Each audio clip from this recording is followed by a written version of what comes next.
পুরীর দ্বিতীয় দিনে আমাদের লাঞ্চে ছিল ভাত, ডাল, শুক্তো, আলু পোস্ত, আলু ভাজা এবং চিলি চিকেন। আর এই প্রত্যেক কটা খাবার নিয়ে এসেছিলাম আমি 13 পার্বণ রেস্টুরেন্ট থেকে। আর প্রত্যেক কটা খাবার ছিল কিন্তু দারুণ।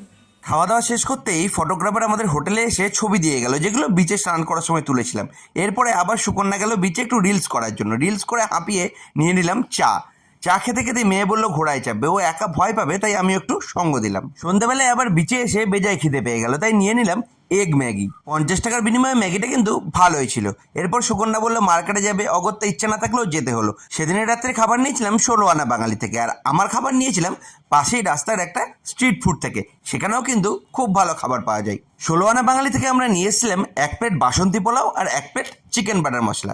বাসন্তী পোলাওটা মোটামুটি হলো, চিকেন বাটার মশলাটা দারুণ ছিল। আর এর দাম পড়েছিল 493 টাকা। আর আমার জন্য ছিল মাত্র 50 টাকার তরকা আর রুটি। তাহলে আজকের মতোটা